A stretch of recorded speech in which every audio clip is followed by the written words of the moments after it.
Well, everybody, we didn't believe it was possible, but here we are in the middle of the Mara Triangle. There are thousands and thousands of wildebeest over here, and they're about to cross the river. We've been here just a day, and as everybody wants to see in this area, the great crossing of the wildebeest across the Mara River. We're standing right on the bank. There is the most monstrous crocodile I've ever seen in my life over there. His name is Tyrannosaurus. So please talk to us. I don't know how many of you are managing to watch. And look, Graham, just from the other side there, we've got some topi. They look like they want to come across the other way. I'm struggling, everybody. I apologize. I'm not used to using a camera like this. And Graham, of course, is on camera, everybody. So you'll have to be a little bit patient with him because he says he's just learning how to use the camera. So some topi. Hello, Sean Holder. Thank you for saying hello to us and greeting us. So, just to give you a bit of a background, everyone, we're now operating off a 3G signal out of the Mara Triangle. The migration of wildebeest, somewhere around 1.5 million wildebeest are sitting in this area right now. They're in herds of between sort of 100 to tens of thousands in single herds, and they are now, this sort of herd of probably, I'm going to guess wildly here, at about maybe 30,000 or so, is heading down towards the river, and they're massing now. If you look over there, they're massing down there, and they seem to be thinking about crossing. Their way is actually blocked by a whole lot of hippopotamus. But now, and I believe what tends to happen here is that basically an enormous agglomeration of these things will collect there, and then eventually one of them will be brave enough to go into the water and decide to cross. And of course you saw the size of Mr. Tyrannosaurus over there. He well, you probably can't see how tall he is. He's probably about 9 feet. He's probably about 9 feet long, believe it or not.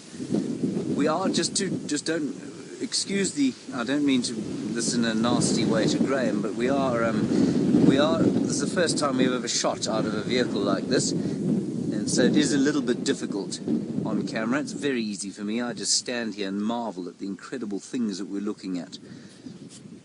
Hello, Helene. You say this is amazing. Well, I think this is absolutely quite phenomenally astonishing. I have never seen a place like this before. It's my first time into the Mara. It's beyond beautiful. Taylor, you say this is a dream come true. Graham, here comes a topi down the bank there. It's really hard. There's like really no camera. Graham is complaining bitterly about the camera. I'll just give him a clip about the ears just now, everybody, and then he should sort that out.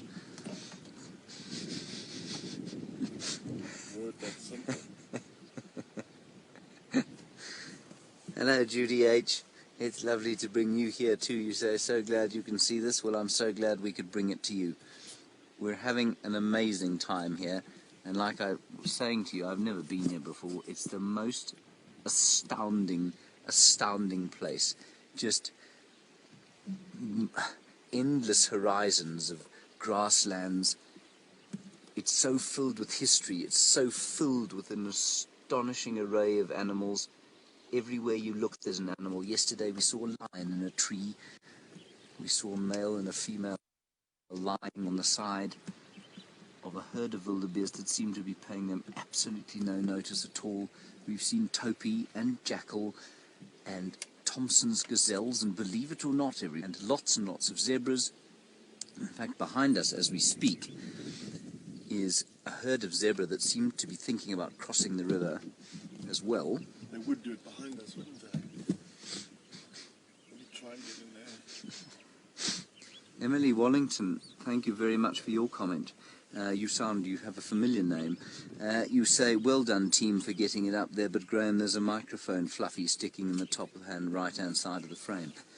Thank you very much, Em. Yeah, we're aware of that. Graham says, thank you very much, Emily. Our guides are now moving, everybody, which means there is going to be some bouncing about, and there may also be some severe injury to both Graham and I and Peter Brat. Hello, Tamara. You want to know how long we drove to get here? Well, luckily we didn't have to drive all the way from South Africa. We flew to Nairobi yesterday, or 2 days ago, and then we drove in here yesterday. It took us about 6 hours with some pretty good roads to start with, and then some pretty horrendous ones at the end. But once we hit the bad roads, we were into these herds of unbelievable animals, so it really didn't matter. It's a new place. We didn't mind being shaken about, like a sort of baby's rattle, really, I think is what we probably felt like. Here the zebras seem to be thinking about crossing now. We'll just ease up to the river here. Hello, Dee. You say, is the Mara affected by the drought? Mara, Go further forward, further forward. Further forward if you can. Obviously not. Dee, there has been a drought here, but it hasn't been dire. So it is drier apparently than it is normally. We've just been speaking to the warden now.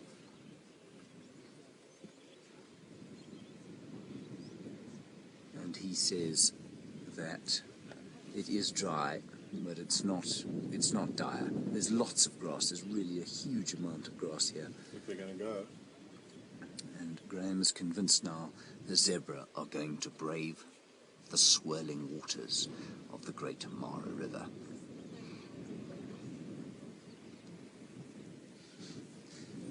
Hello, Valerie. You say, how awesome is this? Yes, I think that's going to be the general impression of what's going on here for some time to come. It truly is out of this world.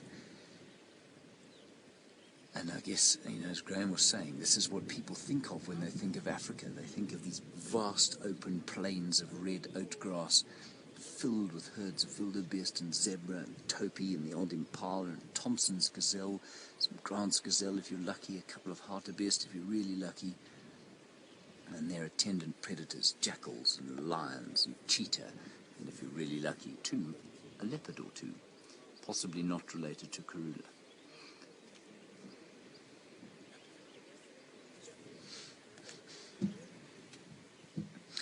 Hello, Sydney. You say the signal is so good. Well, it is good, and I'll tell you why it's good. I mean, while we wait for these things to come into the river. I'm not going to look backwards. No, we're not going to look backwards. I'm not. It's okay, Graham. Graham, the reason it's so good, Sydney, is that Peter Brat has basically attached 74 antenna to the top of the vehicle. They are then attached to about 65 computers in the middle of the car. And somehow that is all conspiring to bring you a high-definition signal. Here we go. Some of them seem to have gone in. Oh, this is going to be unbelievable. We don't know. They haven't stuck out the bottom yet. No, they haven't come out the bottom yet. We don't know, of course, what crocodiles are lurking under the water here. There could be lots. There could be none. Remember, some of those crocodiles can go for 2 years without eating, because they eat so very well when they can. As you can see, things are obviously very different here from the Sabi Sands. And it's a conservancy, but it is run very much like a national park. So, anyone can drive in. You pay your park fees. You come in, and you can view these unbelievable things. We've got them there. Ah, we have a zebra sticking its head out there. Oh, here we go.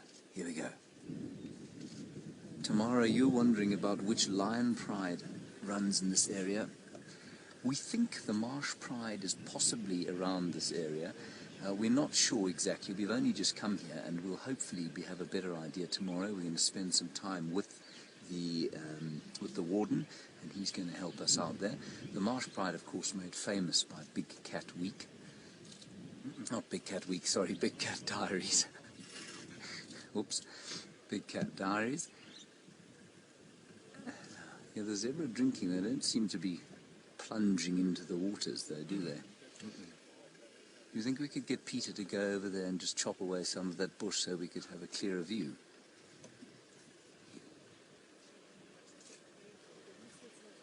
I'm joking, everyone, but you can see there on the other side of the river there 1, 2, 3, 4, 5, 6, 7, 8, 9, 10, 11, 12 vehicles. Aaron, you want to know how long we're going to be live for? Not really sure at this stage. We'll see what happens. We'll see how long our signal lasts. This is just very much an experiment, everybody. We're going to see what happens. Oh, and there's a whole heap of wildebeest coming this way now. Aaron, we're going to see what happens with this broadcast. We are going to drive quite big distances while we're here to see what we can work. Judy H., you want to know if there's a leader who decides to cross. And not so much a leader, Judy. As far as I understand it, it works pretty much like a democracy, where eventually a groundswell of support for a crossing precipitates one or two to leap into the water, and then the rest follow. But there's no actual leader. It's not like an elephant herd where there's a matriarch who tells them where to go and where to move. I think the zebra are probably just having a bit of a drink. They don't seem necessarily to be crossing. I'm just looking behind us to see if there's a crossing going on behind us, but there isn't.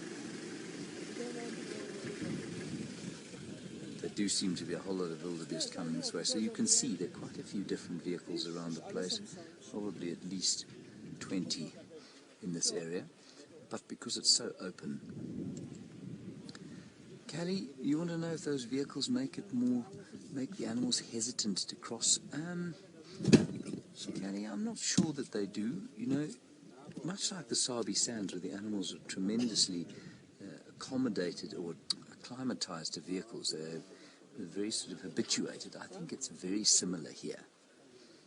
And so I don't think it would necessarily deter them from a visual point of view. But of course, I mean, there are 20 vehicles there, which means inevitably there's some of the path that's blocked.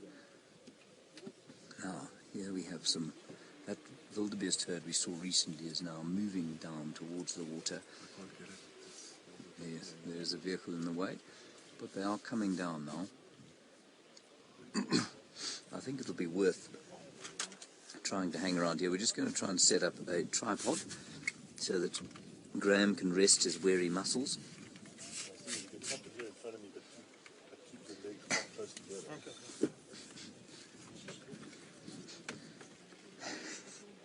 This is amazing, everyone. This really just is the most exciting experience. Hello, Dee. You want to know if we'll camp out or return to a base every day? No, we will return to a base this time round. We're not sure if maybe sometime in the near future whether we'll camp or not, but at the moment it makes sense to be in a base where we don't have to fight too much with... It's too high. It's too high. You'll just have to bear with me, everybody. We're changing the tripod and moving things around.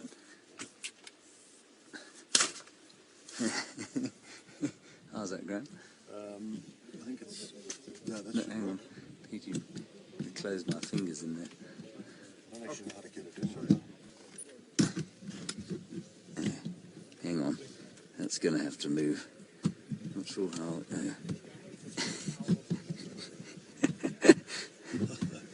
Okay.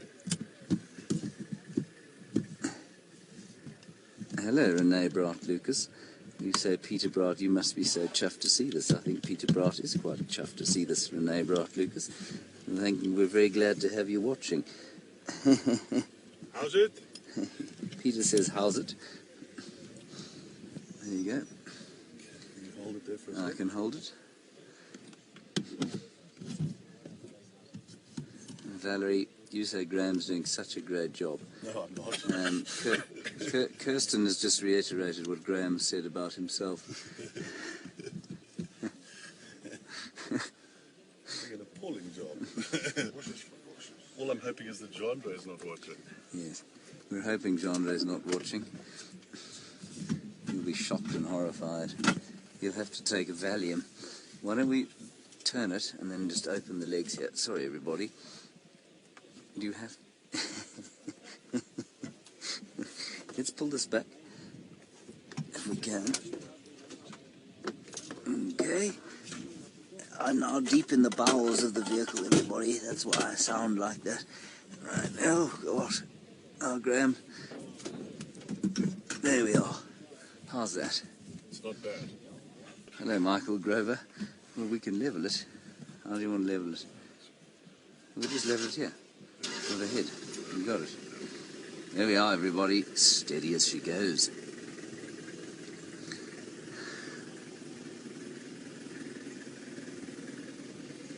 Now. Hello, Deborah. Thank you for your very kind comment. You say, amazing, exclamation point times 5. Well, it is absolutely astounding. And you know, everywhere you look here, there are animals. There's not a time where you can look across the clearings and see nothing.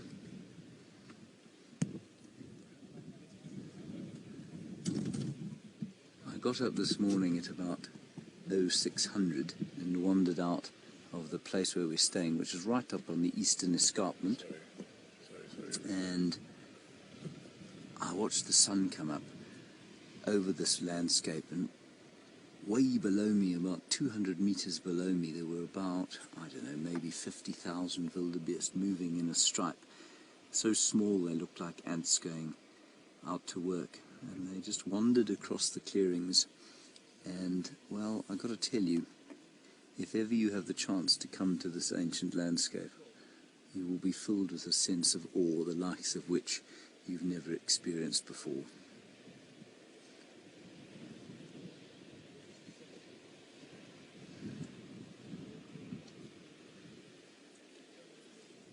Hello, Heather. You say this is an incredible view and this land is beautiful. Well, absolutely, it's beautiful. Now, what happens, I think, with these wildebeest crossings is that they will come down to the river and then they'll often turn around and go away again. And I think that's kind of what's going on here. If we pan around, Graham, to the now retreating herd, unfortunately they've decided to go elsewhere. But this river stretches the entire length. I mean, it winds and winds, so I mean, I don't know how long it is or how much river frontage there is, but there are hundreds of different places that they can cross. There are certainly more popular ones, and this is one of them. But I think you'll find that throughout the day, people will move across and move down the river and trying to find the herds that cross and try and avoid those amazingly large crocodiles lurking in the depths.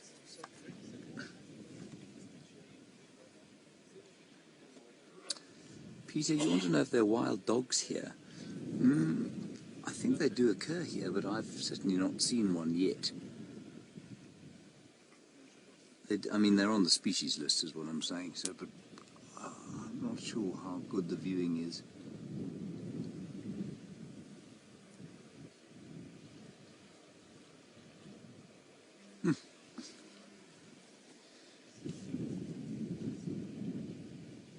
Just going to decide now what to do. I think we'll probably sit here a little bit longer and just marvel.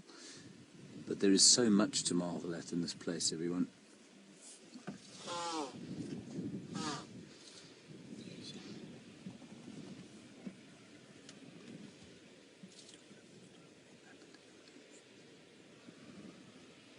Alright, I think what we're going to do, everyone, is probably wrap up this little section of the Facebook Live, and then we'll move. And because what we have to do is keep testing where we have signal. This is the first place we've tried. It's worked beautifully. We need to continue moving down the river. So keep an eye on your Facebook feed, and we'll pop up again, hopefully, sometime in the near future with maybe... Right, welcome back to those of you who've stayed with us. We think we found some wildebeest about to cross the river. Here they go. They could well just go down to the river, have a drink, and then turn around. But maybe, just maybe, on our very first day... There they go! They're in! No, don't start the car. They're crossing. Look at this, everyone. This is what we came here to see. Ah, wow. One of the most ancient migrations of animals in all the earth is now taking place in front of our eyes.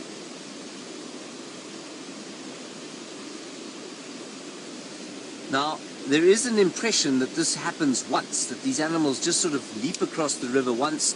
Actually, because this river cuts the Mara-Serengeti ecosystem in half, they cross in between, up and down, fairly regularly during the season when they're up north here.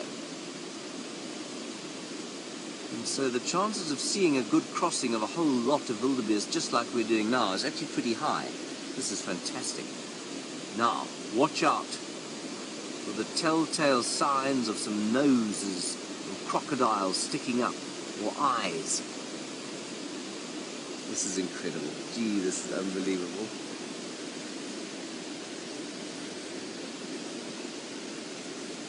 Sean, you say you're feeling sorry for the crocodiles, is that correct? Yes, feeding time, you're right, Sean. It is 1 o'clock local time here.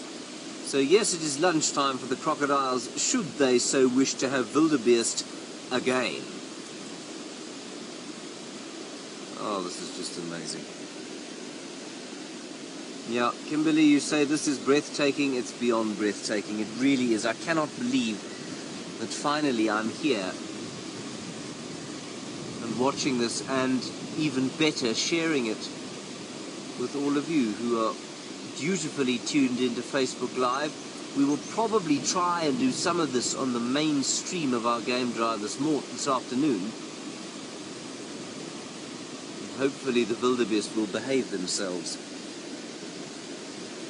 Oh, and one of them stuck there on a rock. Seems to have got off it. Jan, you say you're glad you stuck around. Jan, we're very glad you stuck around too. Let's just keep an eye and see if there are any crocodiles in the offing. This looks like a pretty big crossing. There are a whole lot more streaming in from the left-hand side there. 1 or 2 zebras also about to make their way down. There was a lonely eland with them.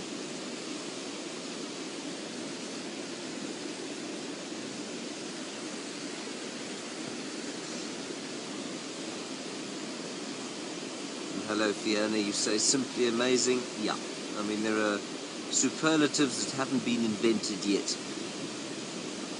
That would be the only way to describe what we're seeing here. The zebra now, you can see, have gone down to start drinking.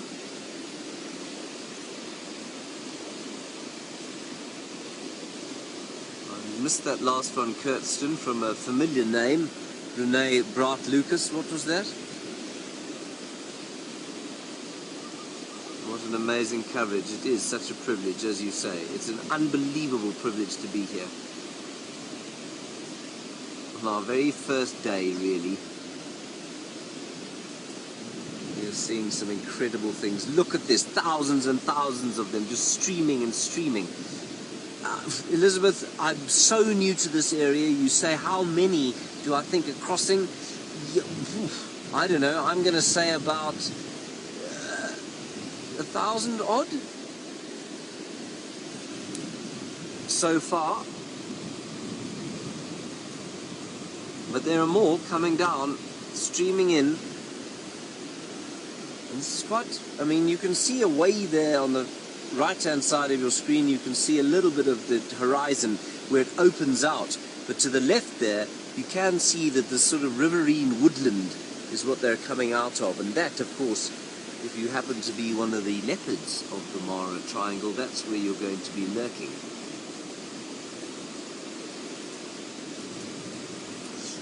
Hello Andrew, you want to know why the lions don't eat the crossing beasts? Well, they do sometimes, but you know, we've been driving through here and I've been reading about it, and it's interesting that probably more of wildebeest and more animals die on these clearings from natural causes than they do to predators. And so for lions, for example, to come and take a risk, look at them struggling to get over that rock there. For lions to take the risk of coming down to the water here just doesn't make any sense. They scavenge a lot, and then out in these clearings, of course, once night falls, well, I mean, it's a free-for-all. I don't think the lions struggle to get enough to eat here ever. Well, while the herds are here, the herds, of course, do disappear.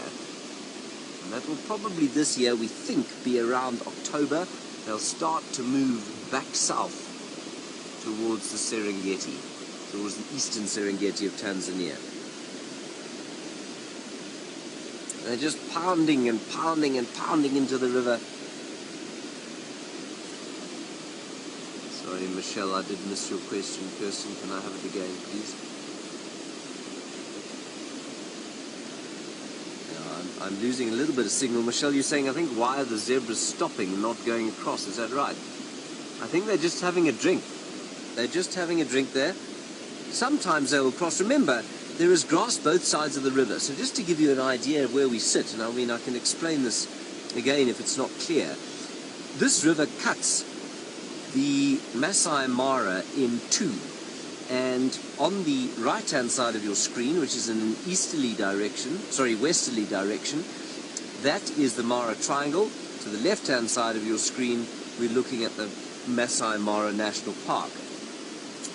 The Mara Triangle, where they're crossing to now, where we're going to operate out of, is about 510 square kilometers, which is probably about 350 square miles. And then to the other side, it's about double that.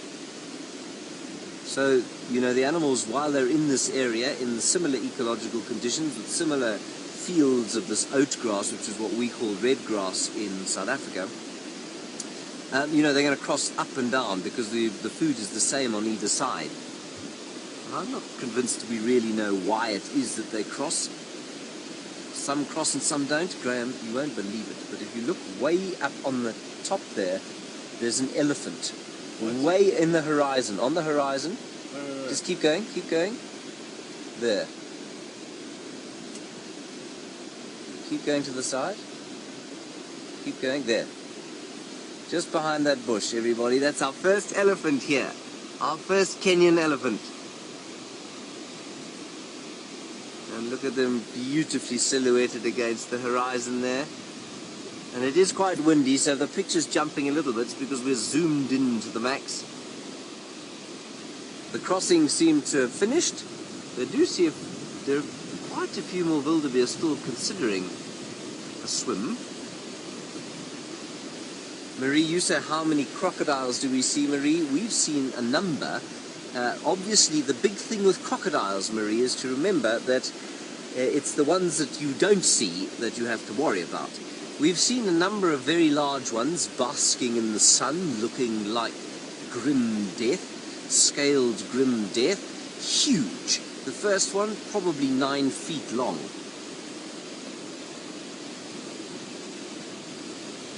But we don't know how many there are. There are many, many in this river system. It supports hundreds of them, thousands of them.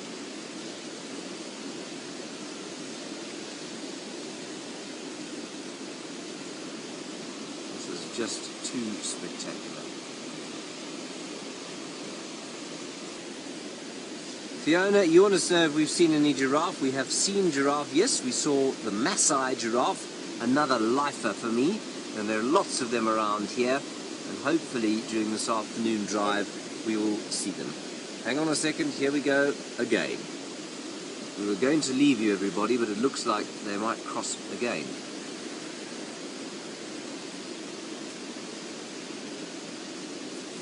This is just brilliant. Look at them, here they go.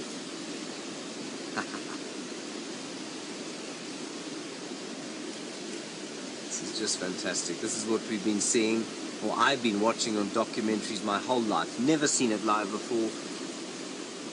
Oh, this is fantastic.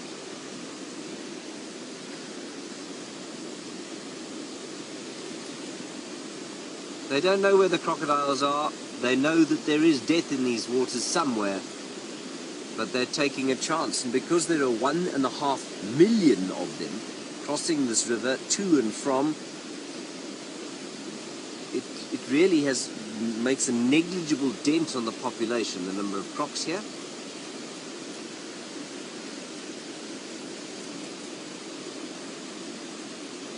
This is just fantastic. Beautiful camera work from Graham Wallington, of course. And as I was thanking and complimenting Graham on his camera work, Tracy, you say, this is beautiful, thanks Graham. Indeed, thanks Graham.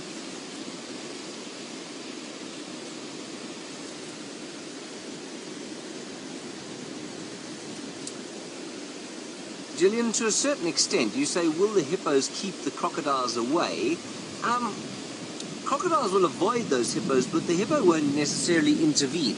You do see pictures every so often, and you read reports and see video of crocodiles intervening in when a not crocodiles, hippos intervening when a crocodile grabs something like a wildebeest or a zebra, but that's very unusual. So were the crocodiles to go into an area where the hippos were, then I think they would probably be in trouble. But if they were to attack those wildebeest that are crossing now, as you can see them climbing up a fairly shallow part of the bank, I think you'd find that the hippo wouldn't do anything about it at all. Oh, this is just wonderful.